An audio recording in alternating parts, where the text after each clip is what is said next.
Boa noite. Morreu o capitão Mário Coluna, faleceu há 2 horas em Maputo. Coluna foi capitão do Benfica e da seleção e morreu no hospital aos 78 anos, vítima de crise cardíaca.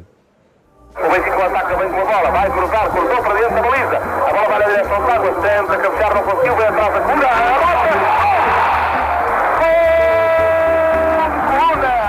As notícias sobre a grandeza de Coluna são tudo menos exageradas.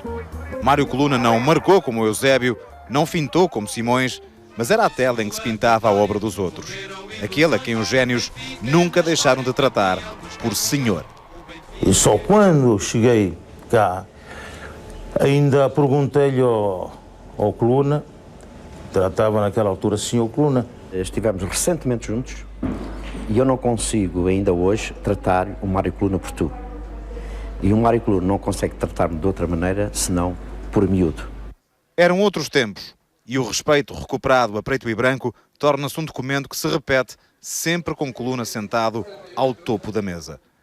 O monstro sagrado, assim batizado por Artur Agostinho, morreu aos 78 anos. O legado será recordado para sempre, no Benfica e na Seleção Nacional. Senhoras e senhores, eles estiveram lá. Mário Coluna e Artur Agostinho. Costuma dizer-se que atrás de um grande homem está sempre uma grande mulher. Não é o caso aqui do futebol. A verdade é que atrás de um grande avançado estava um grande homem do meio campo, que era o Mário Coluna. E há uma história que o Mário Coluna estava a contar-nos lá atrás, nos bastidores, que me dizia assim: Tânia, o Eusébio, quando jogava em Moçambique, jogava numa filial do Sporting. Tem que me perguntar porque é que veio para o Benfica. E a pergunta é, faz de conta que fui eu que me lembrei, então porque é que ele veio para o Benfica? Isto é segredo de Estado. A mãe do Eusébio pediu X quantia. E o Sporting Clube de Portugal disse que não. Ele que venha a experiência aqui, se ele for bom, a gente faz contrato com ele.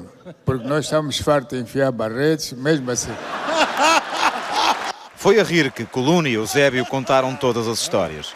Depois da morte do afilhado em janeiro, o estado de saúde do Sr. Mário piorou muito. Morreu em Maputo esta terça-feira, depois de ter sido internado no Instituto do Coração com uma infecção pulmonar grave. O funeral do Coluna terá honras de Estado em Moçambique. Mário Coluna morreu em Maputo, para onde vamos em direto e onde se encontra a Ângela Chin. Boa noite, Ângela. Já são conhecidos pormenores sobre as cerimónias fúnebres? Muito boa noite. De facto, até agora ainda não. A única coisa que se sabe, e como já adiantou o presidente da Federação Moçambicana de Futebol, Faisal Cidade, é que será de facto um enterro com honras de Estado, uma vez que o próprio governo moçambicano quer honrar o nome deste monstro sagrado. Portanto, ainda não há datas a adiantar. Uma cerimónia destas com certeza leva o seu tempo a ser preparada, mas possivelmente ocorrerá nos próximos dias. Quais são as reações em Moçambique à morte de Coluna? A morte de Mário Coluna foi recebida com grande dor e com grande consternação. Não posso dizer que foi recebida com surpresa, como vimos pela peça.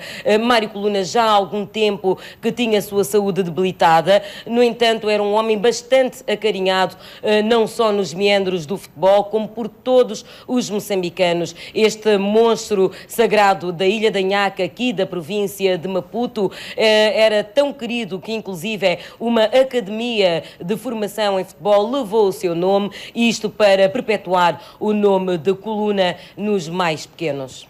Ângela China em direto de Maputo com as informações da capital moçambicana. A carreira de Mário Coluna é uma das mais celebradas no Museu do Benfica. No museu encontra-se o João Pedro Mendonça. Boa noite, João. Quais as principais peças do museu que eternizam os feitos do capitão? Ficam as peças e ficam para a história.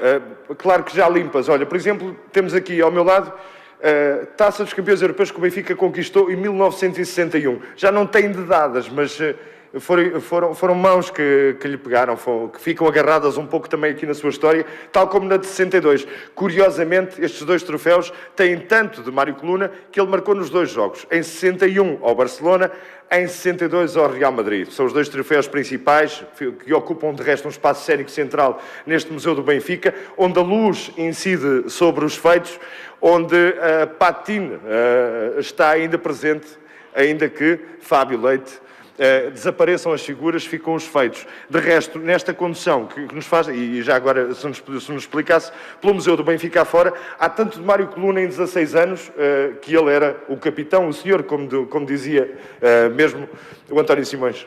Sim, Mário Coluna atravessa aquilo que são os principais momentos daquilo que nós chamamos os anos de ouro do clube na década de 60.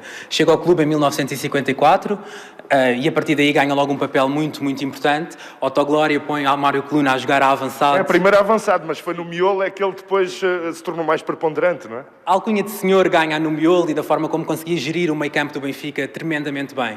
E está ligado a tudo o que são grandes momentos. São 10 campeonatos nacionais vencidos ao serviço do Benfica em 16 épocas. E ainda a função de ser quase um tutor de Eusébio. A mãe encomendou esse serviço. O papel do Hilário também é conhecido nisso. E já agora, aproveitando, podemos depois chegar a outros troféus aqui desta forma e já agora dar caras aos feitos, não é? Sim, a interatividade do nosso museu permite exatamente isso. E temos aqui vencedores do Campeonato Nacional. De resto, cá está Eusébio, cá está Mário Coluna, cá está a equipa brilhante do Benfica dessa fase, aqui retratada, jogador a jogador.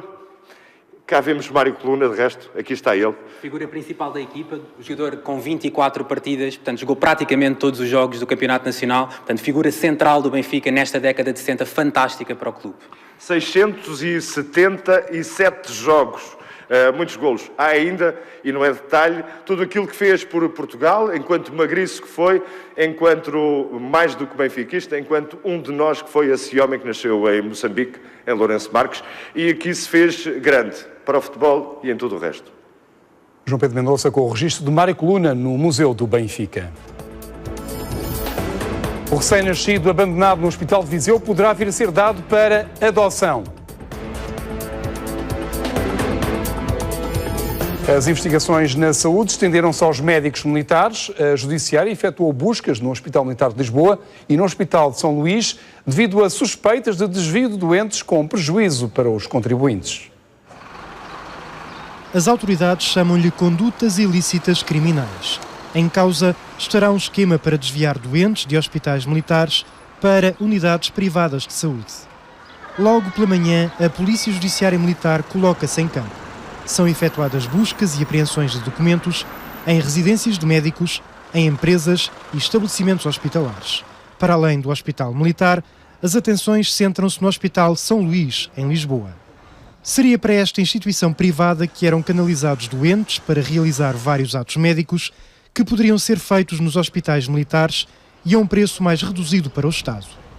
De acordo com o comunicado da PJ Militar, os suspeitos conseguiam vantagens patrimoniais causando avultados prejuízos aos subsistemas de assistência na doença ADM e ADSE. O Hospital São Luís já confirmou ter sido alvo de buscas e que está a colaborar com as autoridades de investigação. O estabelecimento afirma-se, no entanto, alheio a qualquer eventual irregularidade de terceiros.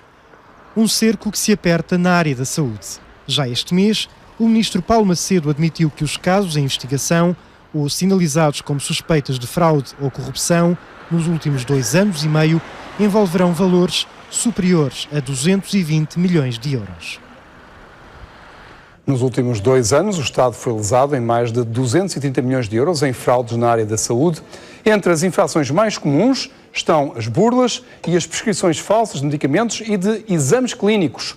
Só no ano passado foram constituídos 252 arguidos e 34 pessoas acabaram por ser detidas. Médicos que passam receitas a mortos, médicos que já morreram, que prescrevem medicamentos e todo o tipo de exames, e ainda médicos com múltiplas cédulas profissionais, assinaturas falsas e que tratam doentes inexistentes. Farmácias e farmacêuticos cúmplices ou infratores, desvio de fármacos para o estrangeiro, um sem número de fraudes que fazem desaparecer o dinheiro dos contribuintes dos cofres do Estado. A fraude é praticada em todo o país, envolve grupos organizados, estão envolvidas várias classes profissionais e é de uma enorme dimensão. O combate à fraude na saúde tem sido uma das prioridades de Paulo Macedo. Só nos últimos 2 anos o Estado foi roubado em mais de 229 milhões de euros. Essa verba está associada a casos que estão a ser ou já foram investigados. O que eu destaco, sobretudo, é uma maior rapidez das autoridades. Vale a pena repararem o tempo em que decorreu a Operação Remédio Santo em termos de investigação e o caso começar a ser julgado. E eu penso que isso é um mérito das autoridades judiciais e portanto, da Polícia Judiciária que teve a produzir prova, não é? Só em 2013, a investigação à fraude na saúde conseguiu que fossem abertos mais de 40 inquéritos, foram constituídos 252 arguidos e 34 pessoas, entre médicos e enfermeiros, foram detidos.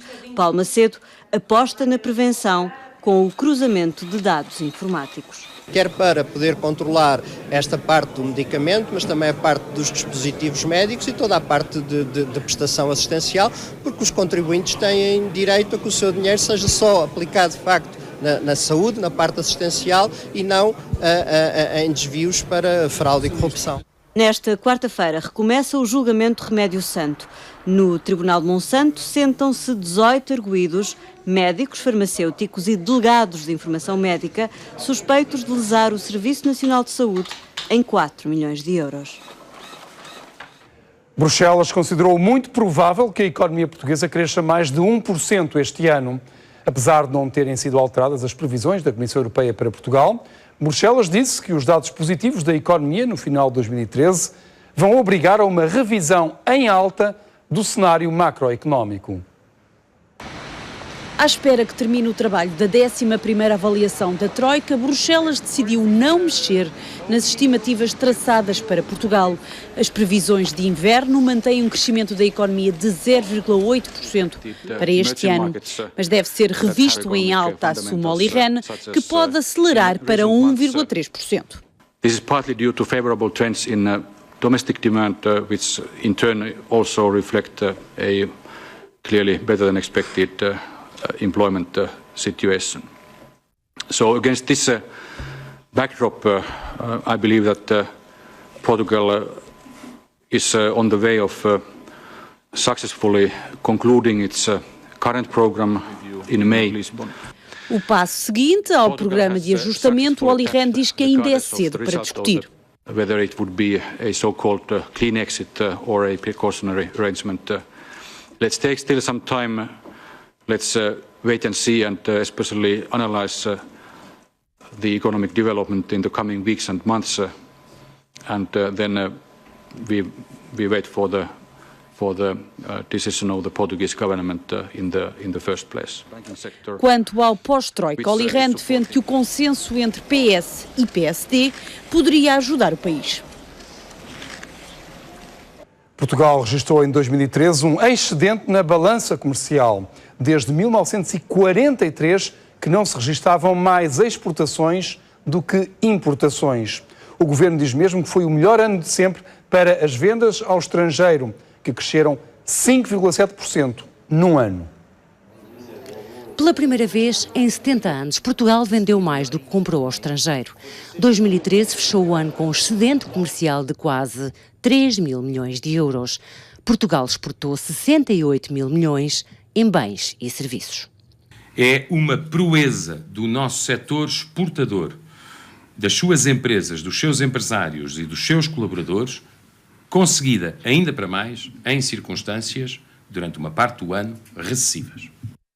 O saldo da balança comercial, ou seja, a diferença entre o valor exportado e importado, veio a diminuir nos últimos anos, passando para terreno positivo em 2013.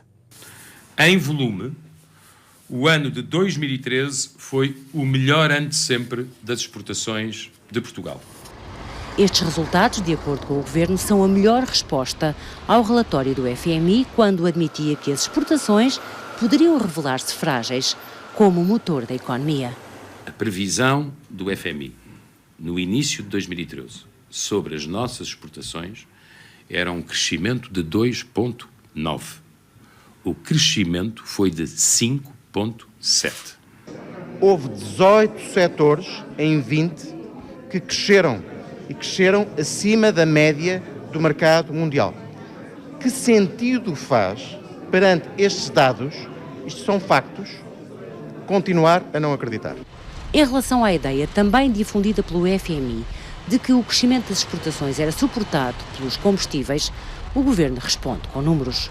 O turismo, a venda de máquinas, vestuário, têxteis e calçado foram os serviços e bens que mais contribuíram para o crescimento das exportações. Ao todo, mais de 22 mil empresas apostaram na venda ao exterior. Espanha, França, Alemanha são os principais destinos. O Estado teve em janeiro um excedente orçamental de 639 milhões de euros. É uma melhoria superior a 500 milhões face ao mesmo mês do ano passado. Para o resultado contribuiu o aumento da receita dos impostos. O Estado arrancou 2014 com as contas a verde. Pelo segundo ano consecutivo, janeiro registra um excedente orçamental, 639 milhões de euros, mais 509 milhões do que no mesmo mês do ano passado. Esta execução orçamental é preocupante, muito preocupante. Percebemos que há uma subida grande da receita fiscal e se podemos até entender que, sob o ponto de vista do IVA, seja positivo, o que verificamos é que um aumento de 15% a partir do IRS é o aumento a partir do rendimento das pessoas e do corte feito nas pessoas. Os 30% de IRS com que o Governo carregou os rendimentos do trabalho dos portugueses em janeiro do ano passado ainda não tinham começado a fazer efeito, só começaram a fazer efeito em março e, portanto, comparar janeiro de 2014 com janeiro de 2013 é batota fiscal. O grande contributo vem dos impostos. A receita fiscal cresceu mais de 10%. Foi o segundo maior aumento dos últimos 10 anos, registado no mês de janeiro. E é das famílias que vem a maior fatia, com o IRS a disparar mais de 24%. Já o IRC, que incide sobre os lucros das empresas, caiu quase 13%. Nos impostos indiretos, o IVA volta a acelerar. O imposto que mais rende ao Estado subiu 4,2%. Esta subida do IVA evidencia aquilo que nós temos vindo a dizer, a recuperação da atividade económica e também a maior luta ao combate e à evasão fiscal. Mas, por outro lado, também o controle da despesa. Os dados da Direção-Geral do Orçamento mostram que o Estado gastou menos em janeiro. A despesa corrente caiu 4,2%. Para já, as contas estão dentro dos limites impostos pela Troika. O Estado tem de fechar 2014 com um déficit de 4%. A DECO acusou o Estado de cobrar dinheiro a mais no pagamento do IMI.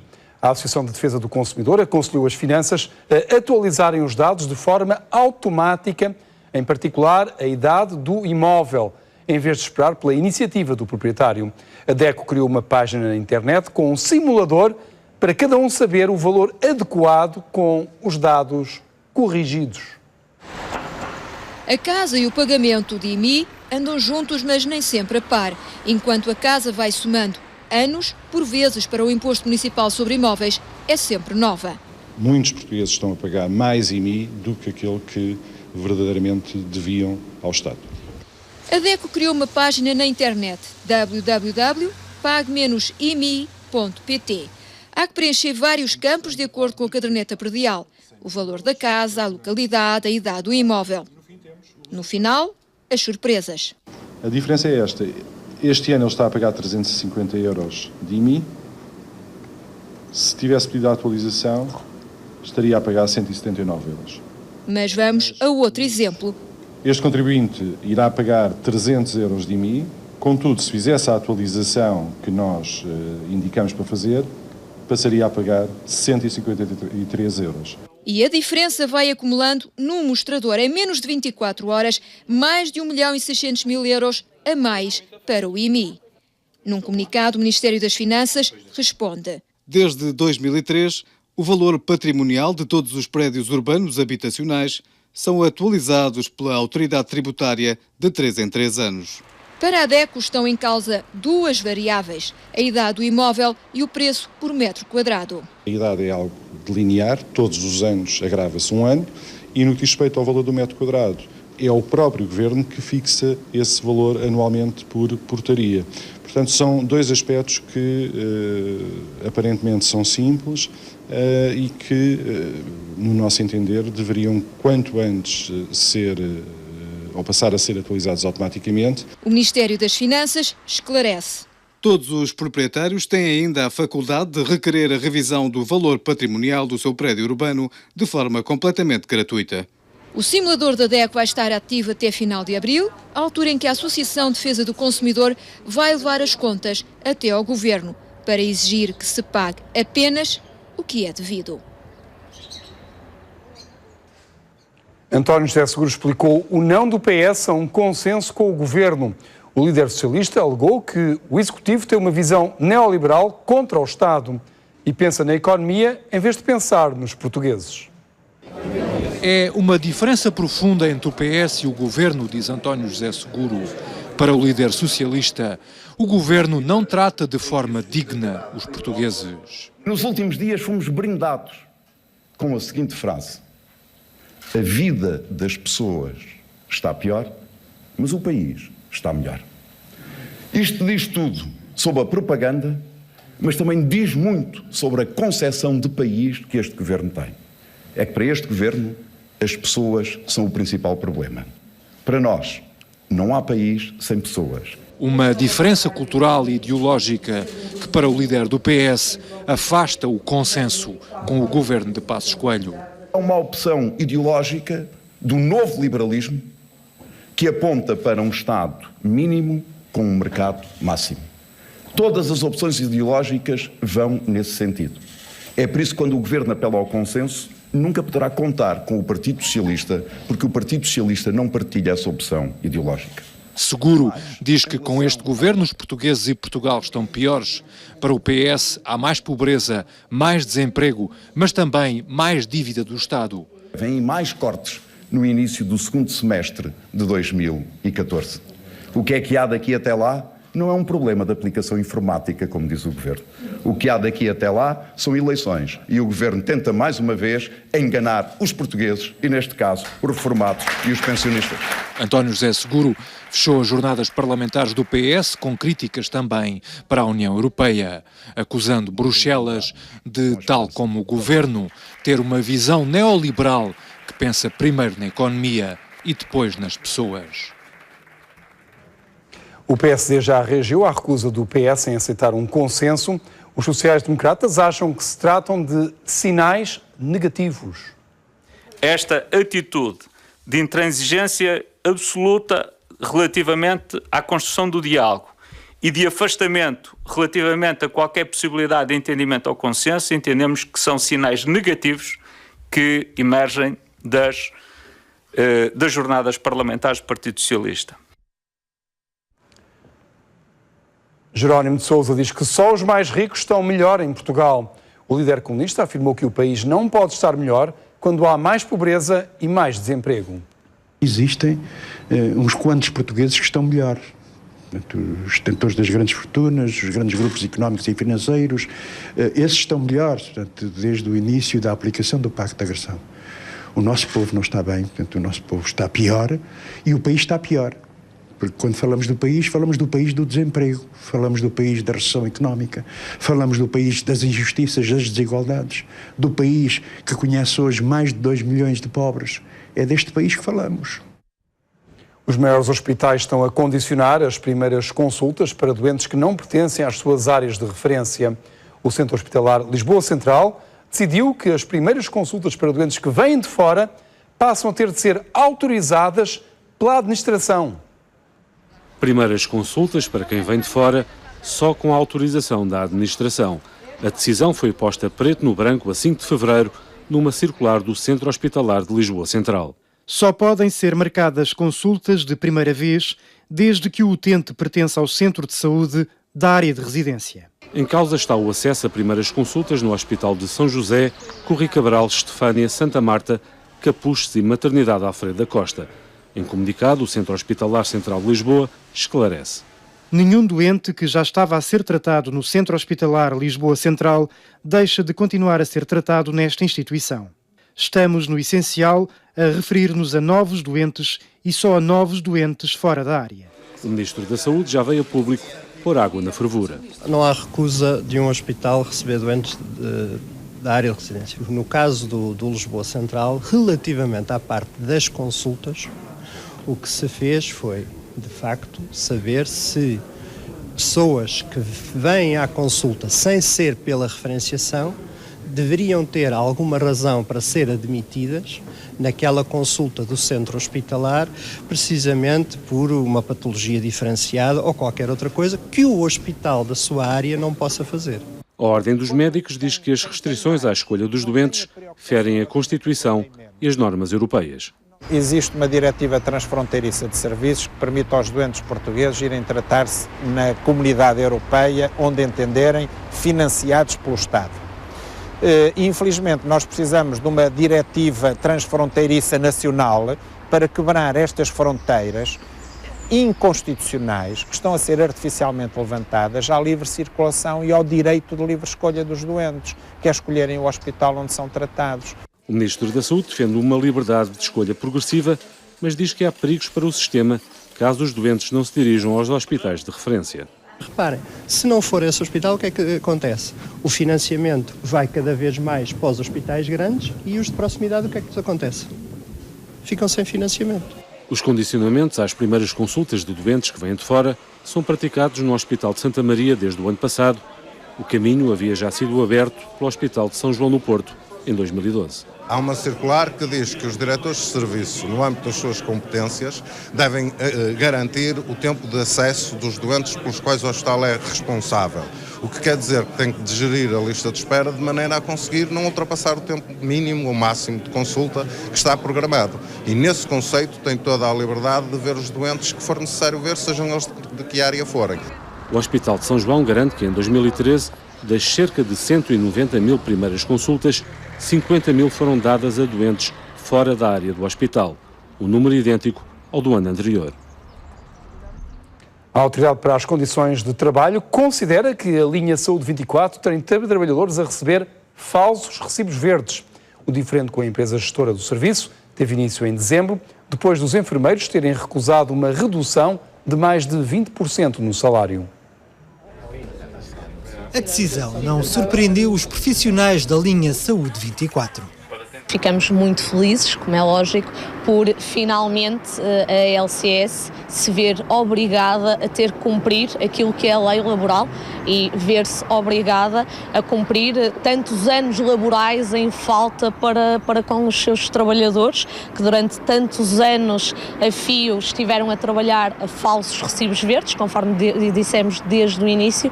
Portanto, achamos que é bastante positivo, não só para nós, mas também como um exemplo para tantos outros que neste momento em Portugal trabalham em situações precárias. Em dezembro, os trabalhadores fizeram chegar uma queixa à Autoridade para as Condições do Trabalho, onde alertavam para irregularidades contratuais. 2 meses depois, o relatório considera que aproximadamente 400 profissionais trabalham numa situação de falsos recibos verdes.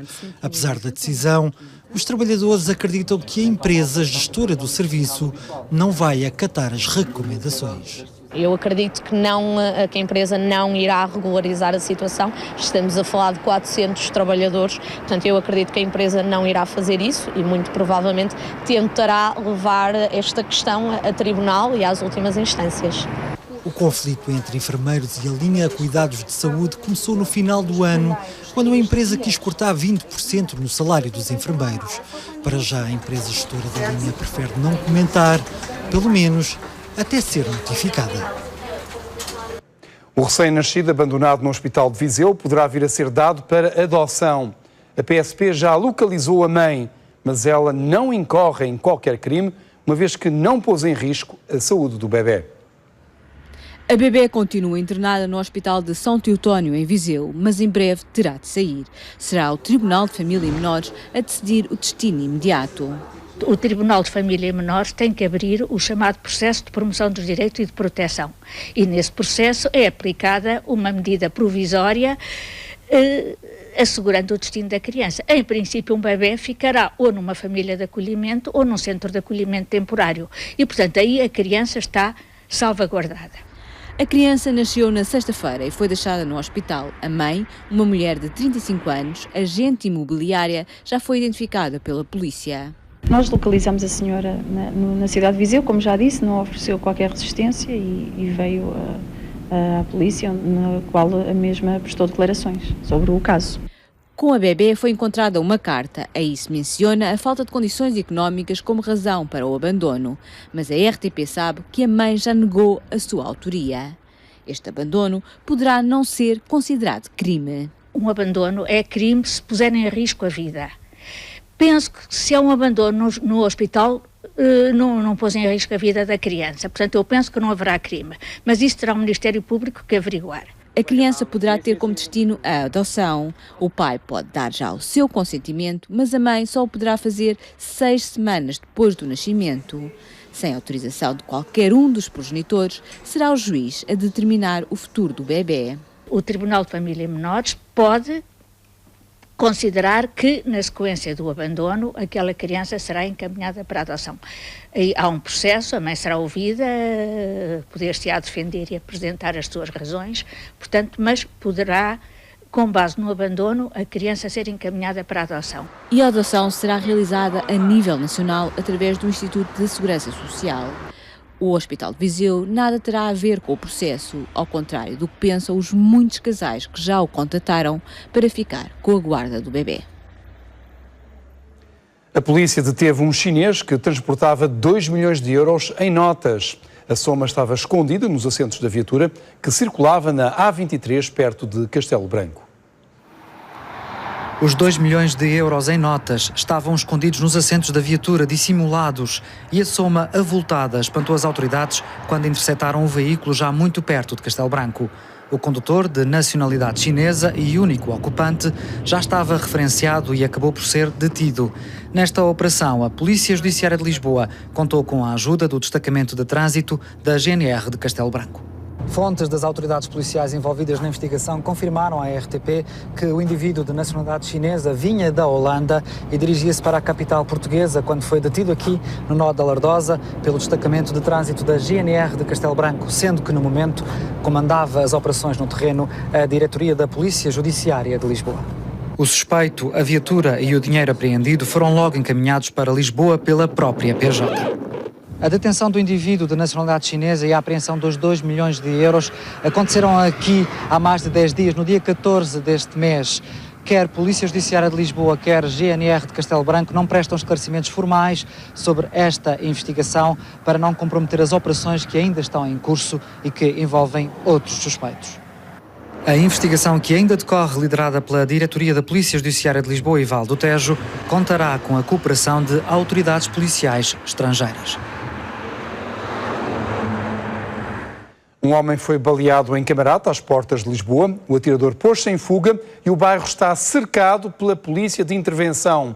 Vamos em direto para Camarate, onde está Carla Diogo. Boa noite, Carla. O que é que aconteceu?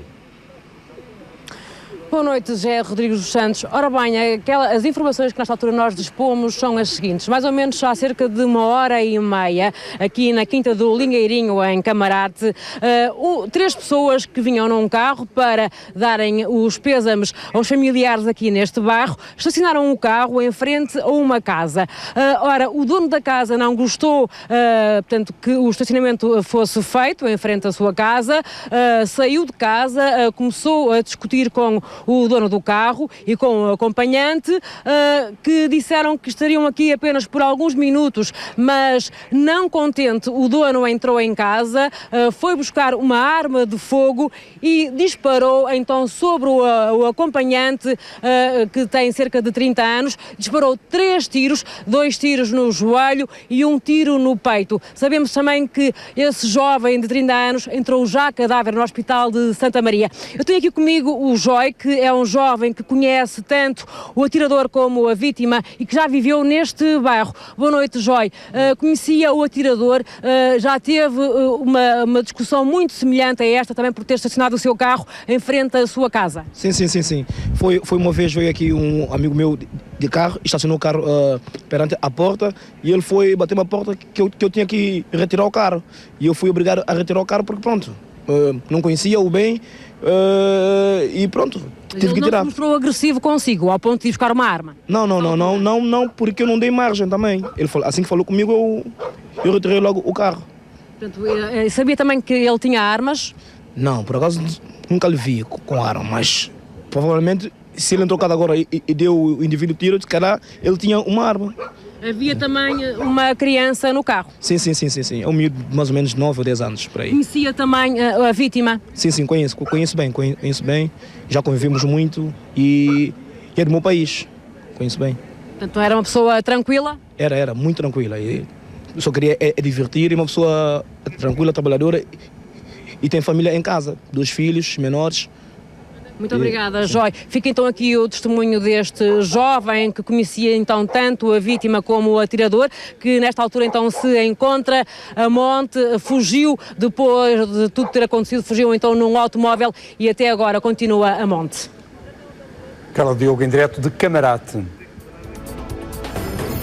A partir de agora, há 28 milhões de euros disponíveis para obras urgentes no litoral. O Parlamento da Ucrânia adiou a votação sobre o governo interino. O vazio de poder e as dificuldades económicas do país estão a provocar movimentações na diplomacia internacional. A retirada da estrela soviética do topo do Parlamento simboliza o afastamento face à Rússia, mas a realidade mostra uma Ucrânia dividida. Enquanto em Kiev presta-se homenagem aos heróis da revolta a favor da aproximação à Europa, em Sevastopol, na Crimeia, perto de 20 mil pessoas manifestaram o seu apoio à Rússia.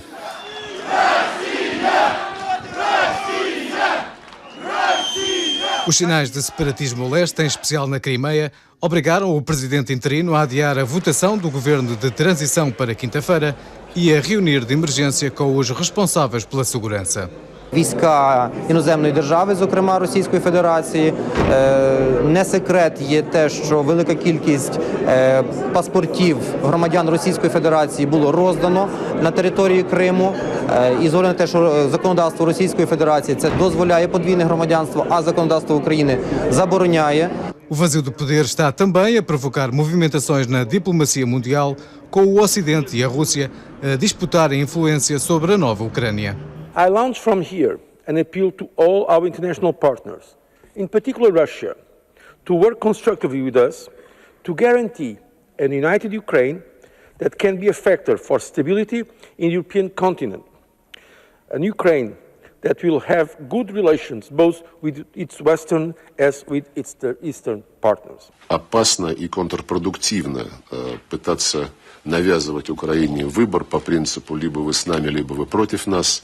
Мы заинтересованы в том, чтобы Украина была частью общей европейской семьи во всех смыслах этого слова.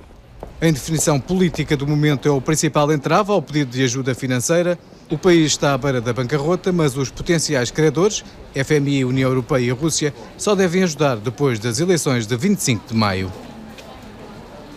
O Parlamento ucraniano quer que Viktor Yanukovych seja julgado no Tribunal Penal Internacional por crimes contra a humanidade.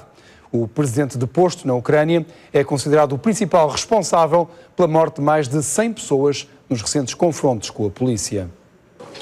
A Praça da Independência está forrada de flores e iluminada por pequenas velas. Aqui tombou a grande maioria das vítimas e é aqui que se fazem as homenagens. На самом деле, благодаря тому, что именно националистическое движение встало на защиту народа. Мой народ победил диктатора, и мы победим. Мы будем в Европе. A calma que se vive nesta praça dá espaço às lágrimas e às orações. Há uma romaria ao local onde a revolta nasceu e foi alimentada. Mas a mudança é um processo perigoso feito de muitas dificuldades. O movimento Maidan, como foi batizado, desconfia dos novos dirigentes do país e recusa entregar as armas. Os edifícios públicos estão guardados para que não desapareçam documentos. À porta do Banco Nacional da Ucrânia está um homem de máscara, o símbolo de um movimento que é coletivo. Nas ruas, a normalidade vai ocupando o seu espaço e há quem veja com muita clareza o que acontece a um país quando à beira de uma bancarrota. никому неизвестные эксперты из Международного валютного фонда не будут решать за нас, что нам покупать, что нам продавать, по какой цене, сколько нам чего потреблять. Mas enquanto a urgência da economia não tomar conta da Ucrânia, o Parlamento ocupa-se com a história recente e quer julgar o presidente deposto por crimes contra a humanidade. Юрисдикції Міжнародного кримінального суду щодо скоєння злочинів проти людяності вищими посадовими особами держави, які привели до особливо тяжких наслідків та масового вбивства українських громадян. Os mesmos homens que cumpriram as ordens de atirar a matar começam agora a pedir desculpa em público. Na cidade de Lviv, elementos das Berkut, a polícia anti-motim, pediram perdão ao povo, de joelhos, num palco, frente a uma plateia que pede que estes homens sejam julgados. O paradeiro de Yanukovych continua desconhecido, tal como o de figura-chave do regime, como o Procurador-Geral, cuja residência foi hoje revelada ao mundo. Um território de muitos veludos e ainda mais dourados, onde a força do culto da personalidade chegava para transformar conhecidas obras de arte. Neste caso é um quadro da Batalha de Borodino entre russos e franceses. Os generais têm aqui as caras de Yanukovych e do Procurador-Geral. Na Venezuela sucedem-se as manifestações contra e a favor do presidente. Os estudantes convocaram um protesto em Caracas, horas depois de milhares de motociclistas terem desfilado na cidade em apoio ao governo. Não eram muitos, mas quiseram marcar posição.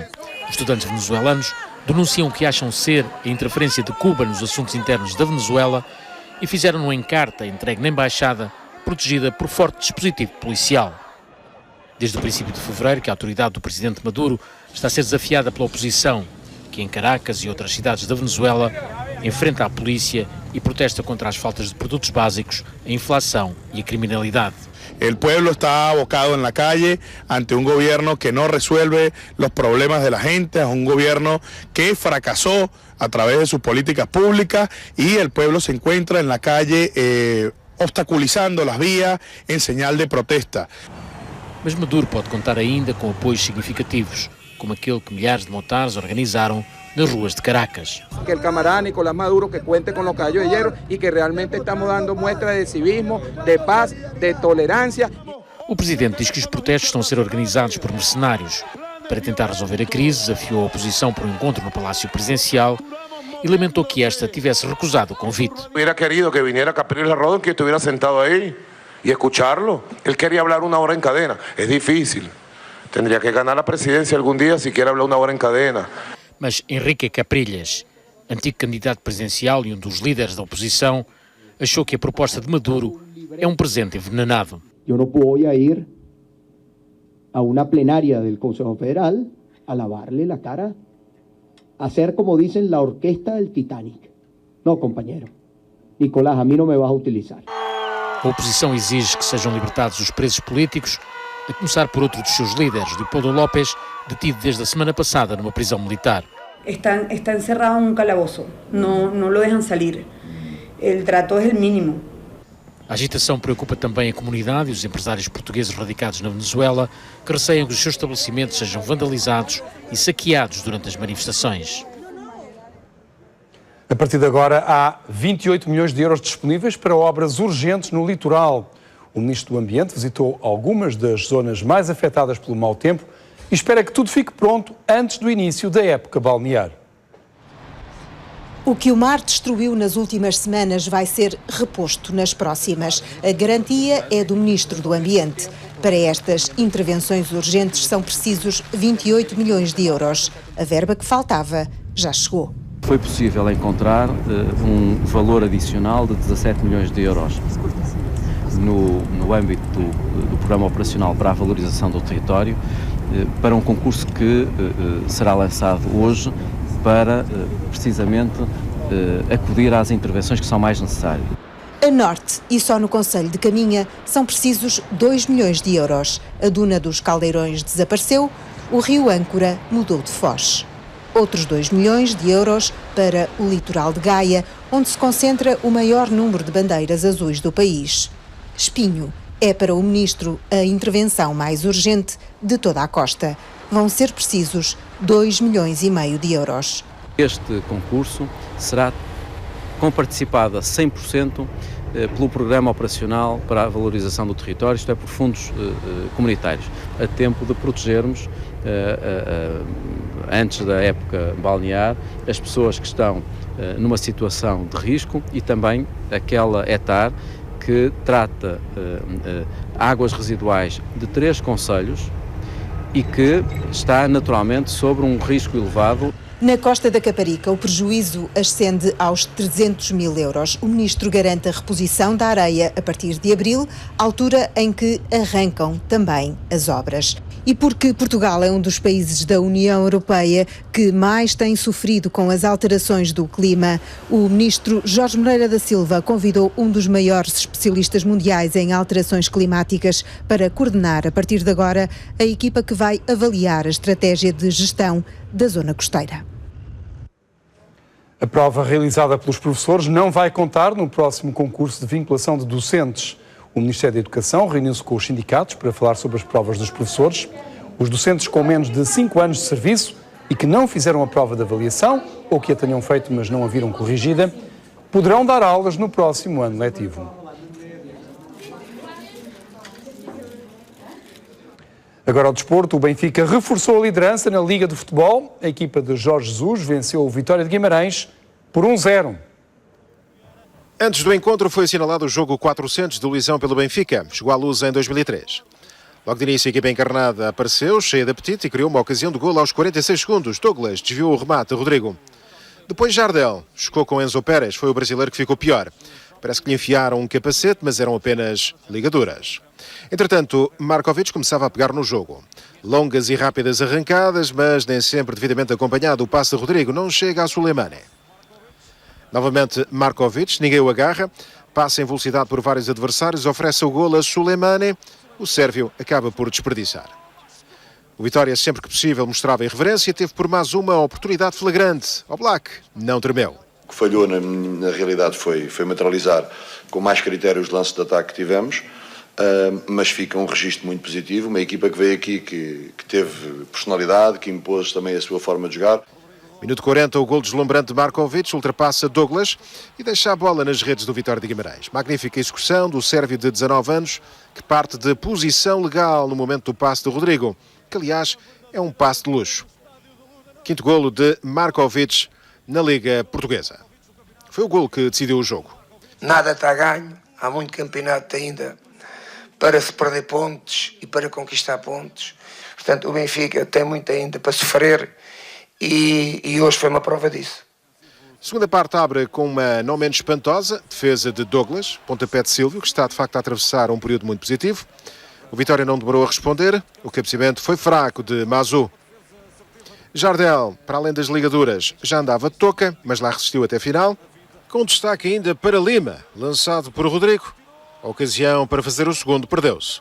Mas o triunfo já não fugiria, o Benfica reforça a liderança, tem agora 5 pontos sobre o Sporting e 7 sobre o Porto.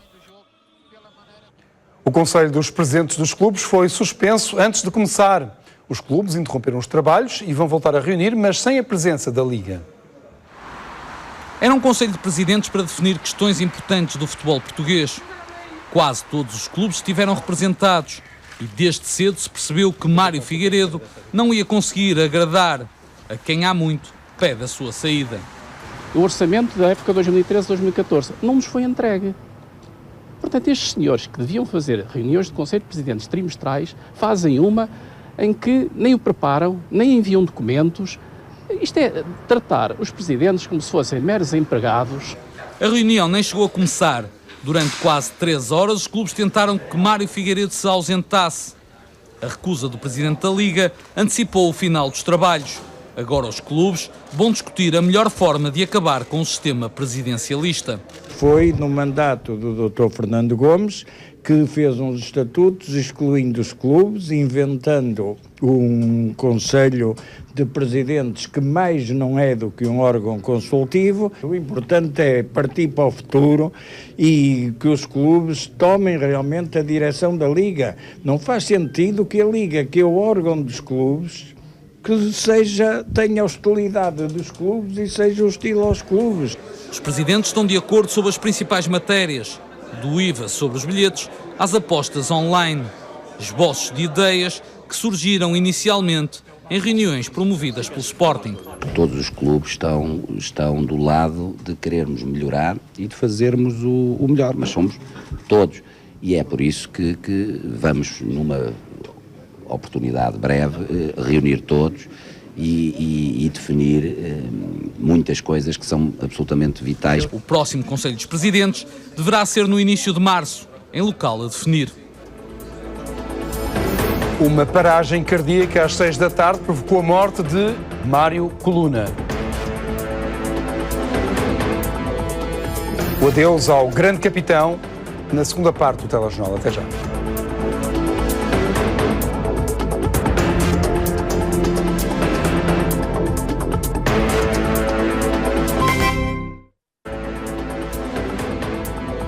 O coração traiu Mário Coluna, o capitão do Benfica e da seleção, morreu em Maputo de paragem cardíaca.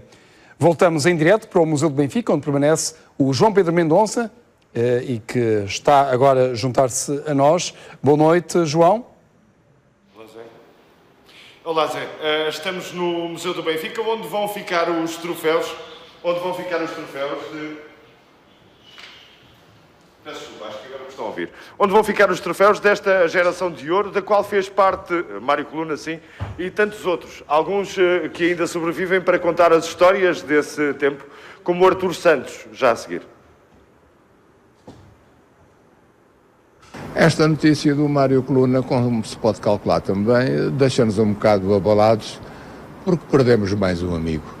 E num espaço de tempo tão pouco, perder dois amigos de alta eleição futebolística é uma dor muito grande que se apodera de nós. Não é? Artur Santos, memórias que ficam de Mário Coluna, do monstro sagrado, como tantos lhe chamaram, do capitão, do senhor, como nos dizia António Simões. Aí está João Pedro Mendonça, em direto do Museu do Benfica.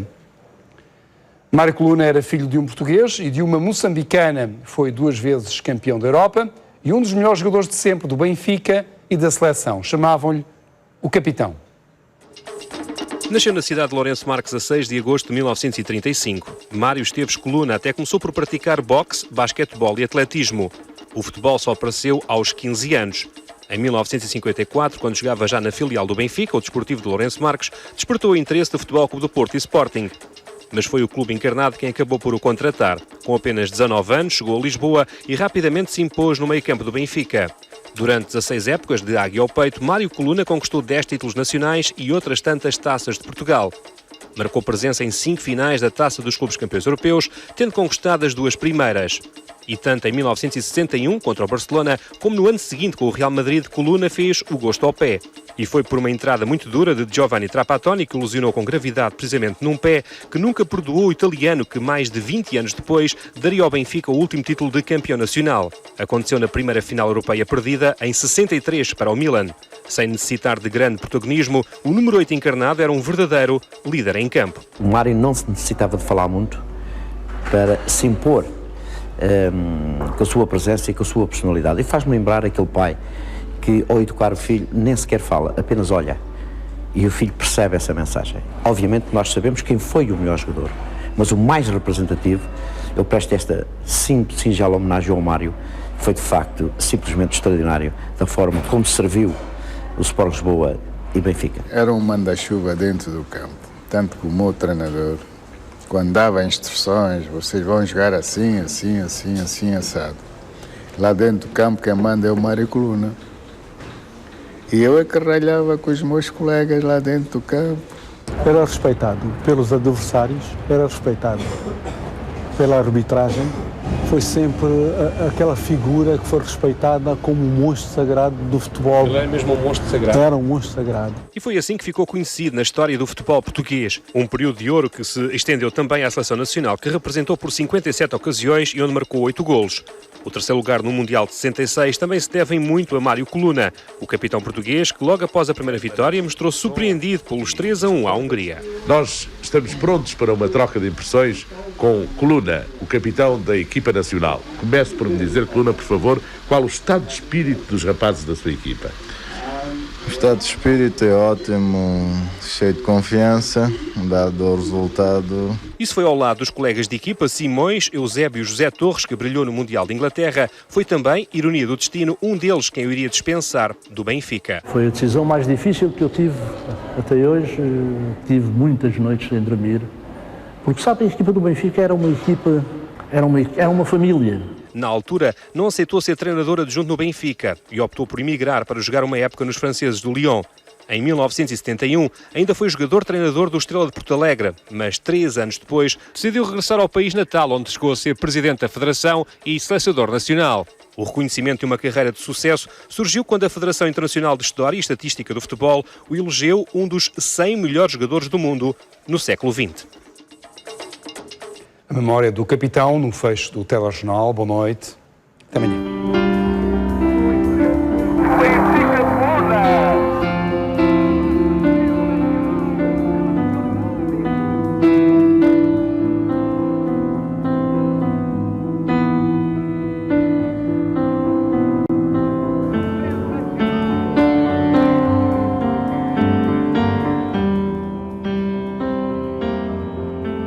Ataca bem com a bola, vai cruzar, cruzou para dentro da baliza. A bola vai na direção de água, tenta cabecear, não conseguiu, vem atrás da cura.